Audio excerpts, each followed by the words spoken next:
Assalamualaikum warahmatullahi wabarakatuh. Selamat datang di channel Cerita Imajinasi Misteri. Kali ini saya Gepri Gurau kembali akan menyajikan sebuah cerita imajinasi misteri yang merupakan kelanjutan dari episode sebelumnya yang berjudul Misteri Gua Kenikmatan. Selamat mendengarkan.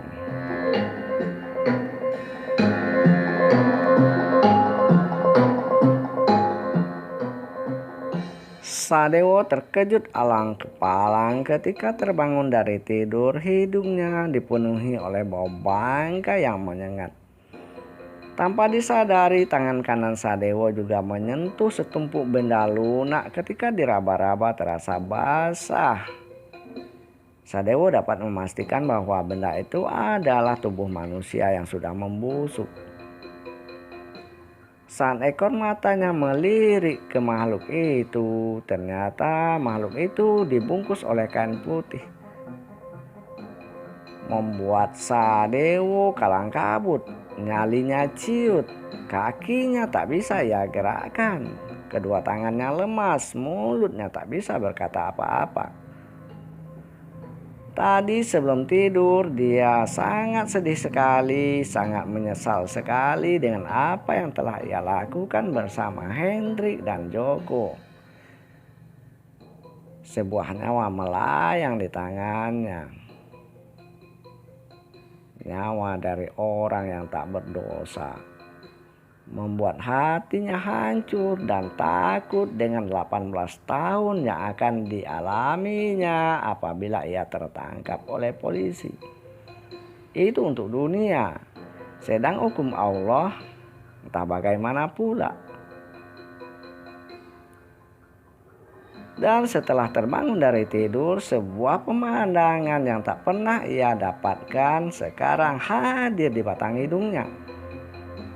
Kalau dulu ia menghadapi orang-orang keras dan brutal, sekarang pengalaman mistik pun harus ia hadapi. Ya Allah, betapa kecilnya aku di muka bumi ini. Aku tak bisa berbuat apa-apa sekarang, ya Allah. Ampunilah aku, ya Allah. Aku berjanji akan mengerjakan semua yang Engkau perintahkan dan meninggalkan semua yang Engkau larang, ya Allah. Tolonglah aku, ya Allah, kasihanilah aku, ya Allah. Berilah aku kekuatan untuk menjalankan kehidupanku ini, ya Allah. Sontak saja setelah pengakuan itu keluar dari lubuk hati Sadewo yang paling dalam, bau bangkai yang menusuk hidung tadi hilang seketika. Ketika ia melirik lagi ke arah tumpukan tubuh manusia yang membusuk di sampingnya, tak ada apa-apa lagi. Kaki dan tangannya pun bisa ia gerakkan. Mulutnya pun bisa berkata, Astagfirullahaladzim. Terima kasih ya Allah. Lalu Sadewo bangkit. Tak mau dia berlama-lama lagi di dalam gua itu. Takut nanti entah apa lagi akan ia alami. Langsung saja dia meninggalkan mulut gua.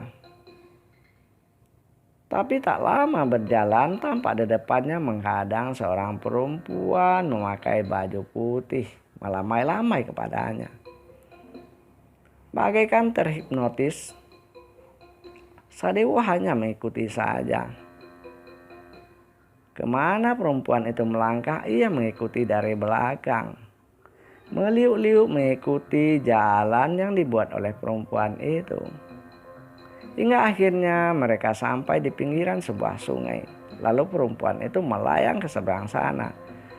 Sementara Sadewo tak bisa melakukan hal seperti itu. Lalu dia turun ke dalam air. Saat itu juga ia menyadari bahwa tubuhnya sangat kotor, bau pesing menusuk hidung. Sadewo langsung saja membasuh tubuhnya, mencuci pakaian. Teringat dia akan janjinya kepada Allah tadi. Maka diambilnya lah teleponnya, lalu diambilnya kartu yang berada di dalam telepon. Kemudian telepon itu dikuburkan di dalam lumpur di pinggiran sungai. Begitu juga dengan uang yang berada di kantong, semuanya ditanam di dalam lumpur. Dari dompetnya Sadewo hanya mengambil KTP 2 lembar kartu SIM, surat izin mengemudi kendaraan roda 2 dan roda 4. Selebihnya ditanam pula ke dalam lumpur di pinggiran sungai. Sadewo beruduk, lalu dia menyeberangi sungai. Dilihatnya perempuan yang memakai pakaian putih tadi, entah makhluk apalah itu, Sadewo tak tahu, menunjuk ke arah mulut gua. Sadewo manut saja. Sadewo merasa saat ini waktu subuh sudah masuk. Ia bergegas masuk dengan niat untuk menunaikan sholat subuh. Ia melihat di dalam gua itu ada sebuah pelataran yang berukuran 2x2. Tingginya selutut. Sadewo langsung naik ke atas dengan niat ingin menunaikan sholat. Tiba-tiba Sadewo mendengar sebuah suara. "Terima kasih Le atas kedatanganmu ke sini. Jangan sholat di situ. Batu itu kotor, tempat pezinaan. Masuklah melalui celah sebelah kiri sana. Di balik celah itu ada dataran, bisa untuk kau gunakan beristirahat dan sholat." Sadewo manut saja, kemudian menunaikan sholat subuh 2 rakaat di sana. Setelah mengakhiri sholat dengan salam ke kiri dan ke kanan, terdengar lagi suara itu. "Le, maukah kau menolongku?" Sadewo termangu-mangu, dari manakah suara itu? "Jangan heran, aku berada di depanmu di balik batu ini. Aku dipenjara di sini, Le." "Kenapa sampean dipenjara di situ?" Sadewo bertanya. "Panjang ceritanya, Le. Masuklah ke sini, memutarlah ke arah belakangmu, lalu doronglah batu yang berada di samping pelataran tadi, tempat engkau mau sholat." Sadewo mengikuti. Dia berusaha mendorong batu yang amat besar. Susah payah, akhirnya ia bisa membuat lubang pas sebesar tubuhnya. Sadewo melongok ke dalam. "Masuklah, Le," kata suara itu lagi. Bagaikan terhipnotis, Sadewo manut saja. Setelah masuk, Sadewo duduk di hadapan orang tua yang baru saja dilihatnya di dalam kegelapan. "Siapakah sampean ini?" Sadewo bertanya. "Panggil saja aku Ki Mahmud, Le," suara itu menjawab. "Apa yang bisa saya bantu, Ki?" Sadewo bertanya kemudian. "Sebelum aku mengatakan apa yang mesti kau lakukan, maukah kau mendengar ceritaku ini, Le?" "Baiklah, Ki," Sadewo menjawab. Kemudian Ki Mahmud mulai bercerita. Konon katanya di dunia jin, dia adalah seorang sakti. Kemudian dia tertarik untuk mengambil seorang murid yang dilihatnya sangat baik, sopan dan santun serta cerdas. Kemudian pemuda itu diambilnya. Setelah segala kepandaian diturunkan kepada pemuda itu, Jamal namanya. Jamal pun hijrah ke dunia manusia. Di dunia manusia, Jamal membuat keonaran, menimbulkan malapetaka di sana sini. Dia membuat gua ini menjadi tempat pesugihan.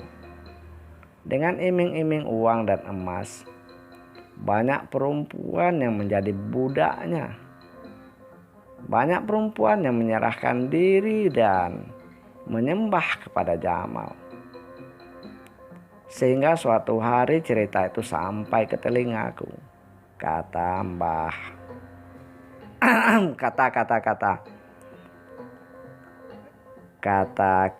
Kata mulai. Kata Ki Mahmud,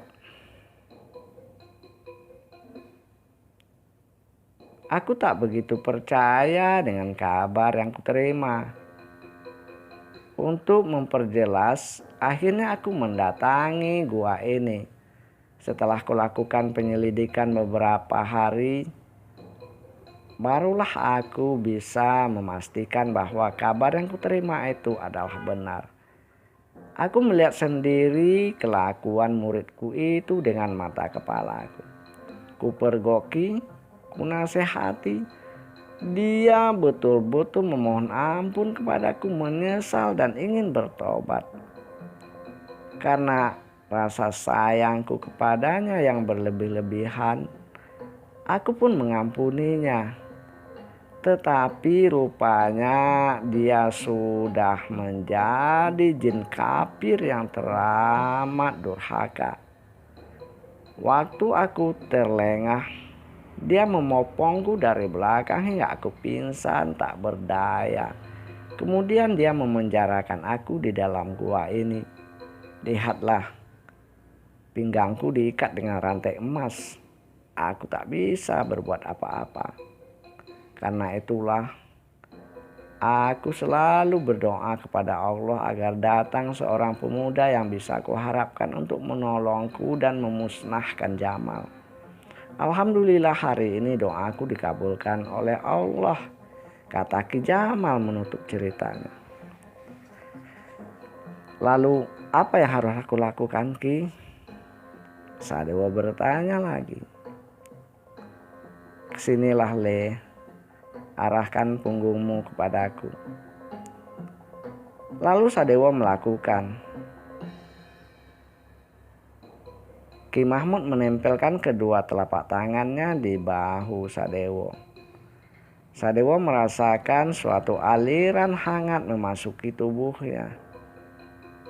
Pandangannya makin jelas, pendengarannya makin tajam, penciumannya makin tajam. Tulang-tulangnya berkeretakan, urat-uratnya menegang. Hampir 1 jam acara itu berlangsung. Hingga akhirnya Sadewa merasakan tubuhnya enak dan enteng. Rasa laparnya hilang seketika. Nah, sepertiga energiku sudah kusalurkan ke dalam tubuhmu, Le. Mudah-mudahan ada manfaatnya bagi dirimu.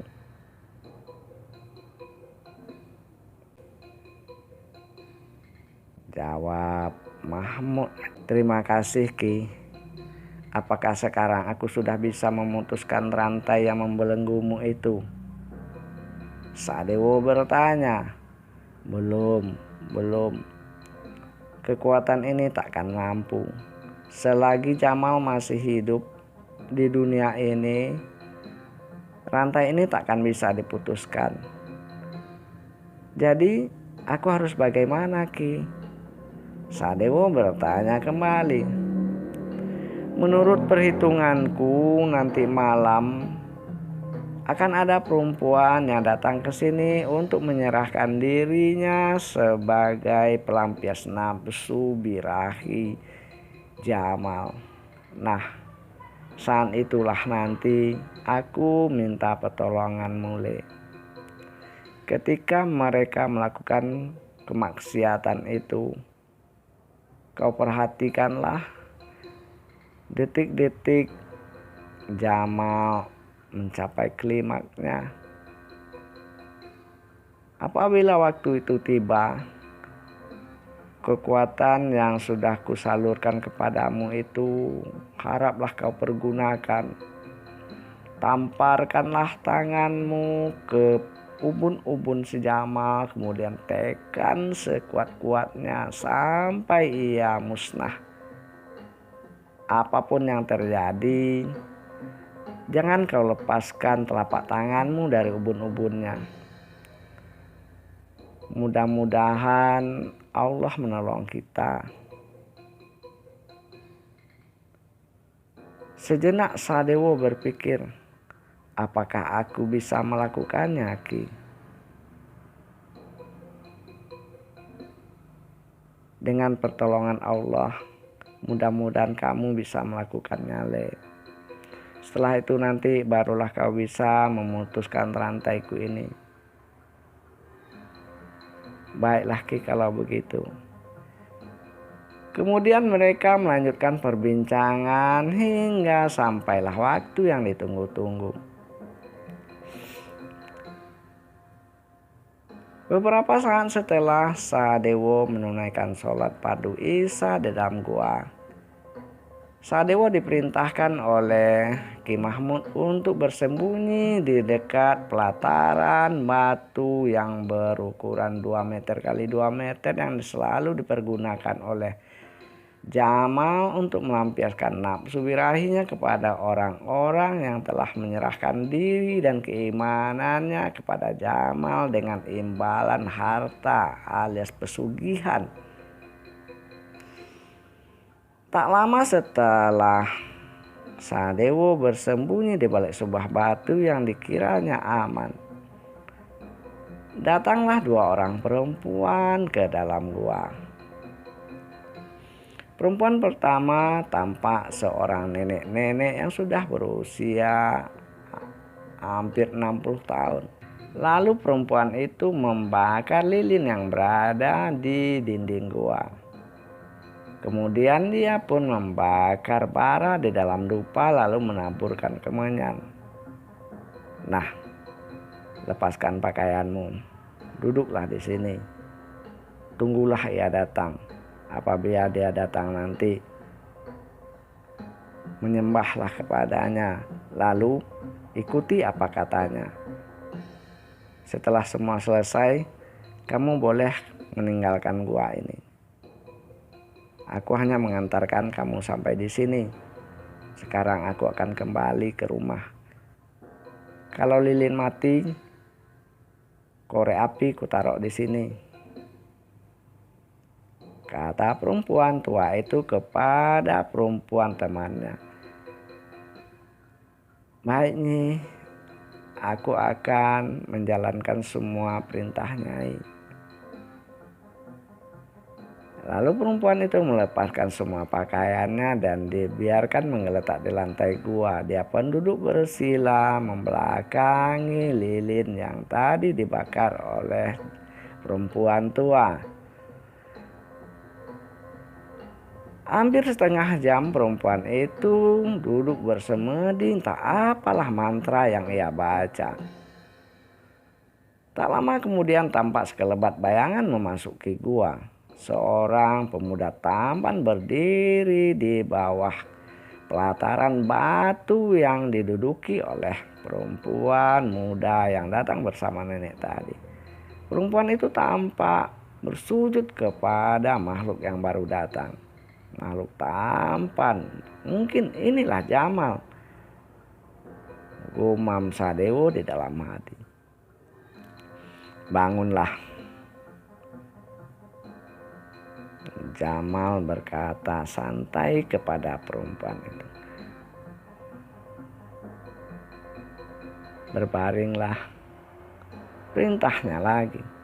Lalu perempuan itu hanya mengikuti saja. Jamal tampaknya mulai melepati satu persatu pakaian yang membungkus dirinya hingga sekarang ia sudah tak berpakaian sehelai benang pun.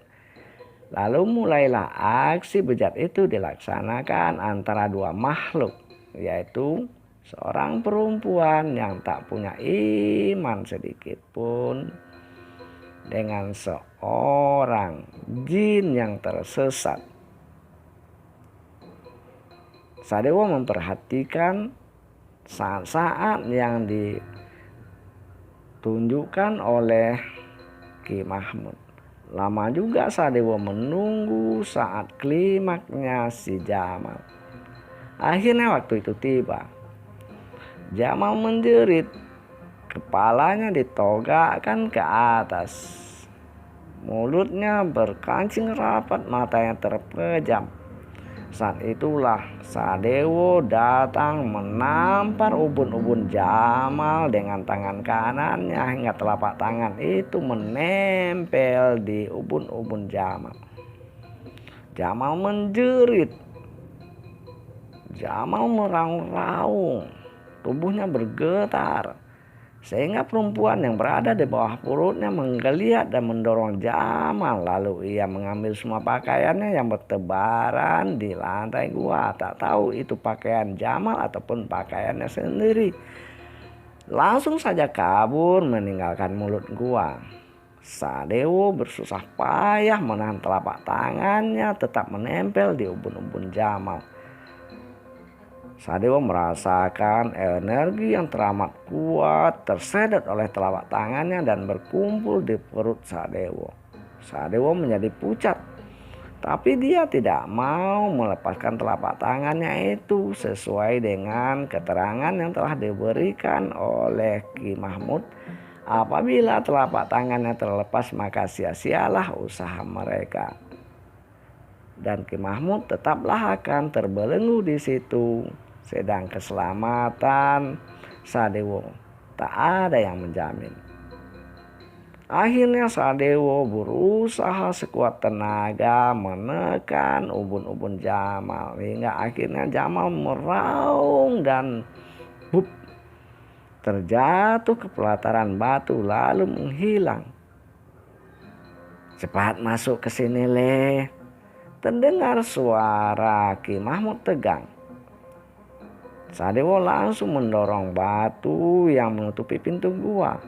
Sadewo terkejut, batu itu sedikit saja disentuh lalu ia sudah bisa membuka pintu untuk membawa dirinya masuk ke dalam gua menemui Ki Mahmud. Duduk membelakangiku, Le.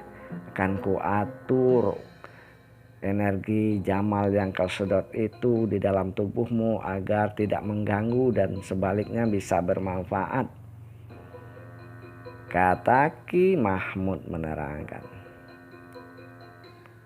Lama Ki Mahmud menekan bahu Sadewo. Sadewo tampak gusar kesakitan karena perutnya terasa mual. Sesuatu sepertinya menyeruak, menerjang-nerjang di dalam tubuhnya.